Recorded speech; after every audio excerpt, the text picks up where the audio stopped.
Hopefully everyone will rejoin us. Oh dear. I should have mentioned at the beginning, if I drop out, please do continue. Here we go. All right. We are now live again. Sincere apologies to everybody. We dropped out there due to the internet connection, but we are now reconnected and we are indeed live.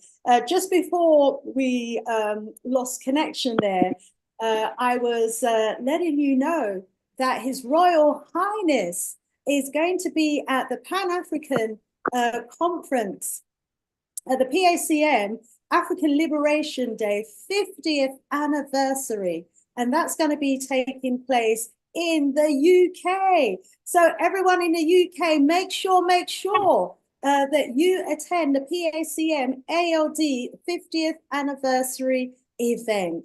And I'm going to post the link in the chat right now so that you have it. Apologies if I drop out. Please do continue, Your Royal Highness, because you're the one that the family wants to hear from, not me. Okay. No, they can always come. I'll be there for almost 2 weeks, so we can actually have a one-on-one, and as long as they don't serve me the Western beggars and junk foods, I wouldn't mind. I wouldn't mind a meal or two. Let's break some bread while we are there, and we share some experiences together. Wow, did you hear that, UK family? Oh my gosh, I wish I was in the UK right now. You are going to be privileged. You are going to be honored to be in the presence of His Royal Highness, and he's offering to make himself available for a one-on-one so that you can break bread and share bread with him. This is history in the making. We thank you so much. We love you so much in the UK, Your Royal Highness. We really do. Just before we cut off, we were talking about, ancient Africa to some extent, and the ancient civilizations that existed and the greatness of those civilizations and the link, to nature itself. And, just taking that one step forward, again, Your Royal Highness, there was, in the tradition of African culture, that connection that we always had with our ancestors. To us, our ancestors was sacred. Why was this? Why should we remember our ancestors? I know this is something that we're probably going to be doing at ALD, but could you explain for us, please, why it's important for us to remember our ancestors and to have that connection with them? Maybe thank you very much. A very interesting and important question that you raised there. Maybe the very first problem is we separate, which is actually the Greek and Hellenistic way of teaching people, where you separate things so that you can understand them. And hence you talk about the atom, the molecule, the what. So you split things into pieces. But those things, when you have split them into pieces, they're dysfunctional by themselves, because those molecules don't work independent from protons and neutrons and what. By the time you come to a cell does not work alone, a tissue does not work alone, a system does not work alone, a body does not work alone, bodies don't work alone, countries don't work alone. And you begin to see the constant connection of everything working together. So by the time you begin to talk about ancestors and us, you have actually fallen into that trap where from the onset, you have actually separated yourself from your ancestors. Now, if your ancestors were not taken into the Caribbean and into Europe and into America, would you be in Europe? So basically, their experience is your experience. Their life is your life. Their plight and their demise is your demise. The problems you are sorting and fighting today are not today's problems. They were created in the past. You and your ancestors are one. In one small sentence, they sleep in the grave, but they are alive in your bones. I thank you. Wow, thank you so, so much. Our ancestors are alive in our bones. We are our ancestors. They are us. Oh my gosh, that's just so, so powerful. What a phenomenal way to actually, feel our ancestors. And, some of our ancestors, really impacted us. We had some ancestors who really impacted all of us. Greats like Marcus Messiah Garvey, Bookman Dutty, Desaline, Cecile Fatima, Nanny of the Maroons, Toussaint Louverture, Patrice Lumumba, Thomas Sankara, Robert Mugabe, and so, so many more. We have some of these greats who are no longer with us, who are in the ancestral realm, who impacted my ancestors, who therefore have impacted me. Why should these ancestors, who are not maybe in my direct lineage, be of importance to me today, please, Your Royal Highness? Again, when you talk about lineages, you fall in the same trap again, because you are missing the common ancestry.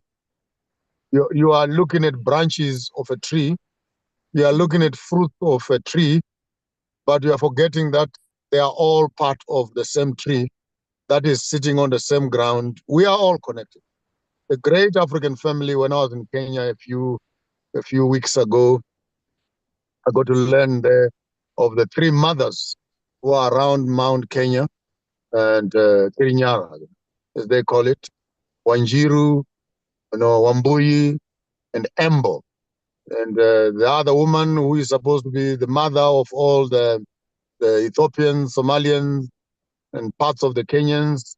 The other one is the mother of all the people in the north, the Nigerians, the Ghana, and etc. And Embo, the mother of all those that came into the south, which is the Munumtapa and the great southern kingdoms. And having understood that those three mothers, this is a folklore story, by the way, which then informs that from these three mothers, you actually have the different textures of the Africans around that. So we are not separate from each other. We don't talk of different lineages. There's no different lineage. We are one lineage. That narrative on its own is an instrument of division, which then works to the advantage of the colonialist to say, you are Jamaican, he is Congolese, he is Kenyan, he is Zimbabwean, he is South African, he is Jamaican. And we fall again into the trap of dividing ourselves when actually we must be uniting ourselves. We are one blood. We are the original occupants, the official residents of this land in its vastness. In fact, we are the owners of this world. We, the Africans. All these are our children, from Chinese, Indians, even Caucasians, mixed as they are. Various stories that can come up as to how the Caucasians got here, and they try to make their story supernatural, that they are reptilians, they came from where they were fused. Man, we know in the ancient times when you give birth to albinos, would throw them away into the caves. And that's one narrative, apart from other narratives. And then the story has that they moved themselves and found themselves further up in the north. They had come back now as white people. Only when I started reading some of those folklore stories, they understand the anger of the white people, that actually we had excluded them from the community. Now they came back. Now they came back with all sorts of technologies, trying to revenge it, because I'd never understood why there was so much anger. But we are one people. We will not be divided. White people are our children. Anything that goes into an African cannot return back to its original state. We swallow everything. And the biggest thing that the world fears is the black woman. Black woman is capable of messing up the entire history of this world. The entire history of this world. Once they swallow, they take it to themselves. There's no white man who comes back from a black woman. There's no Indian who comes back. There's no Chinaman who comes back. They all become like their mother. And hence, we cannot even begin to entertain the thought that these ancient, these old, these stalwarts, the Mugabes, the Gavis, the X's, and who went ahead of us, that they are different lineages to us. No, man, if you go back another 10, 15 generations, you may just find your grandmother and my grandmother breastfeeding from the same woman. I thank you. Oh, thank you. Your Royal Highness, my internet is playing up. You know, if I drop out again, please do continue. Some of the times it was a little choppy for me. So unfortunately, I wasn't able to hear all of what you said, but I'm hoping that our audience did actually hear, even though I was frozen. So please continue if I drop out. Okay. I think it's frozen again. Are you able to hear me? Yeah, I can hear you. I can hear you. Oh, wonderful, wonderful. So as we come together in the UK in a couple of strong time to celebrate African Liberation Day and the message of Pan-Africanism, can I ask you, King, Your Royal Highness, is Pan-Africanism still relevant today? And if it is, what is it about the Pan-African narrative that is important and ought to be important to us today? Pan-Africanism in its inception, brilliant idea, by the way. The only danger we face with Pan-Africanism is its inception. It is coming out as a response to a colonial era. It is the African child who is in diaspora, who is responding to the colonial system. In whatever way they are going to be doing that, then they think that if we can set up ourselves, set up our governments, take out these laws, we can make it work. So Pan-Africanism actually is a disabled child, because in the desire for her liberation, she still wants to carry the legacies of colonial democracy, colonial medication, colonial clothes.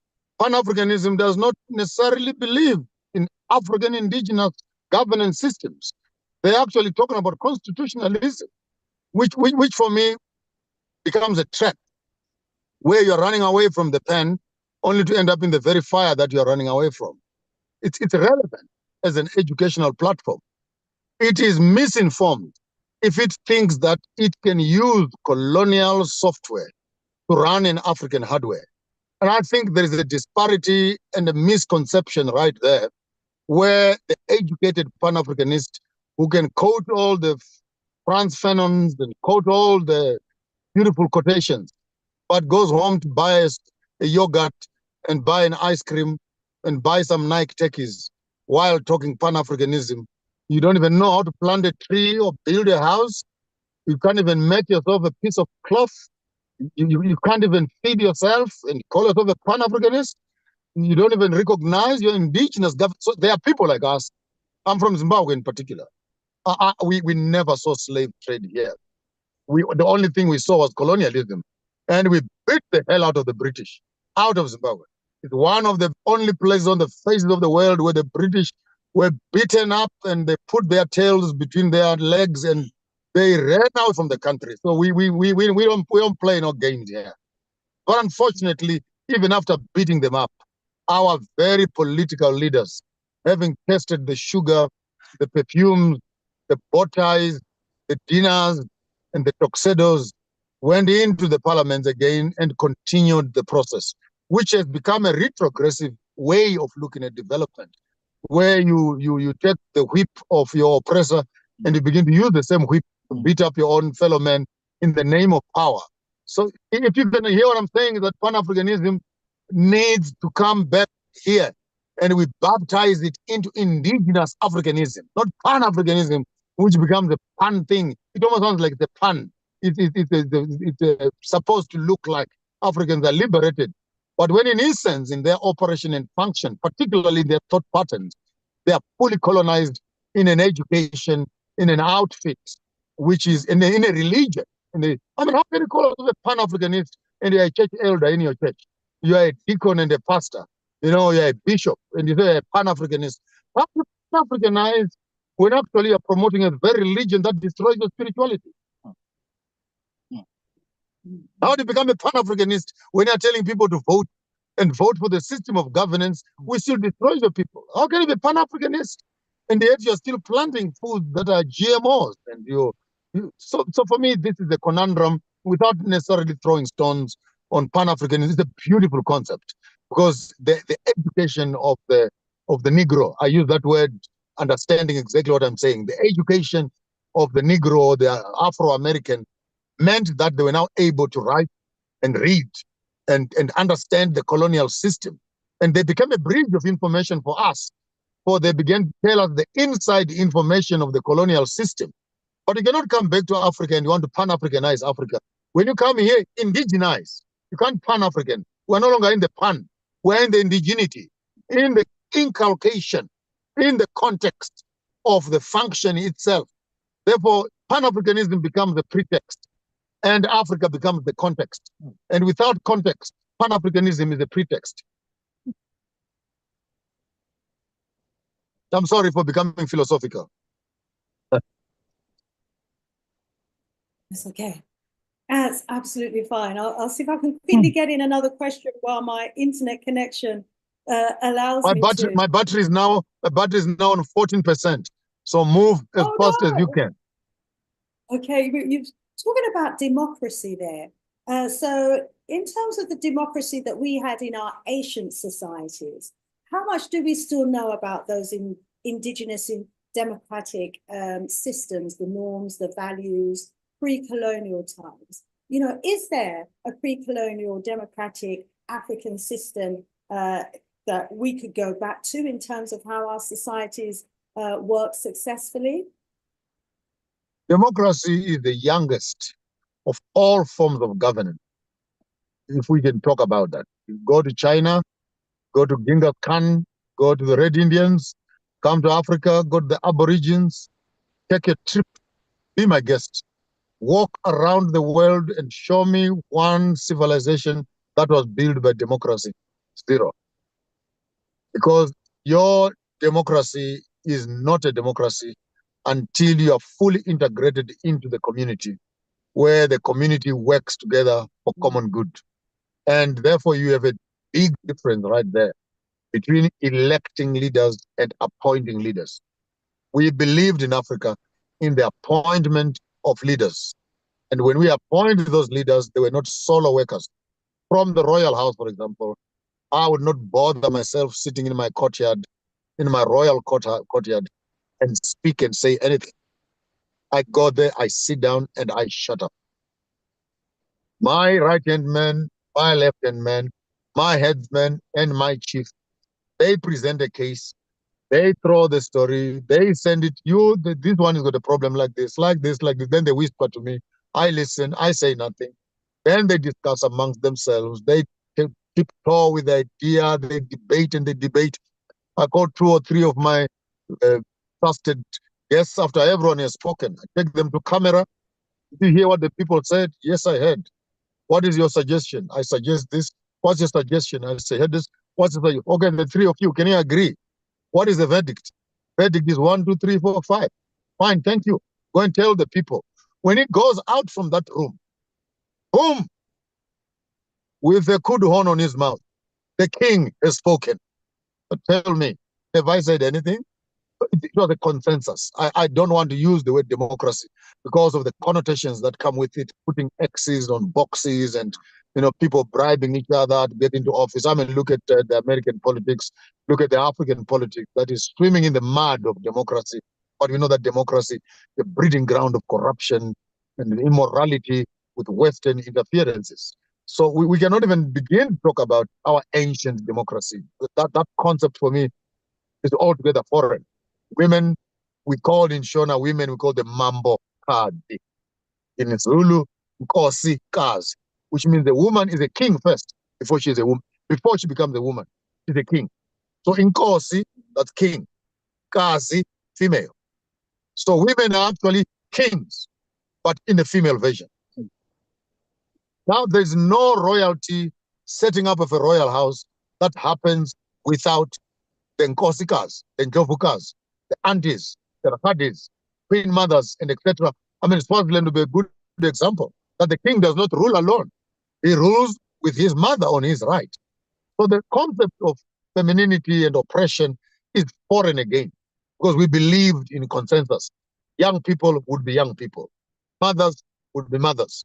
Fathers would be fathers. And each member of the community had a meaningful contribution which they could bring to the table, and that contribution was not less than. Women were not less than. Boys were not less than. Girls were not less than. Hence, where there were rites of passages that will then inform each group of people as they are moving over into bigger responsibilities. What are those responsibilities and etc. So a form of democracy, quote unquote, is what I might want to reterm actually as consensus governance. Consensus governance, where the whole community, the royal houses, the totems around the houses, who brings the food, who does the war, who does the medicine, who does the clothes, and all these contributed towards what they had appointed to guide and lead them. And even in my leadership, I cannot lead alone. It is the people who speak on my behalf. I cannot speak on my own behalf. I thank you.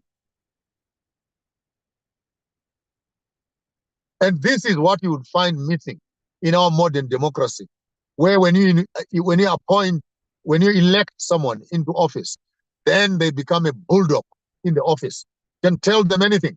They have instruments of power in their hands to use and abuse.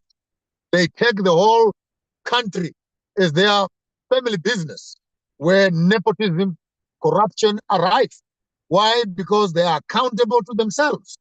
But if we could go back to our indigenous ways of governance, where every member of the community participated and their contribution was respected, we may not need to talk about democracy. Democracy is young. African governance systems are much older than what the present democratic system can be trying to give us. I think we lost Shanice right there. Ladies and gentlemen, with those few words, I would like to thank you all for being part of this wonderful, wonderful broadcast.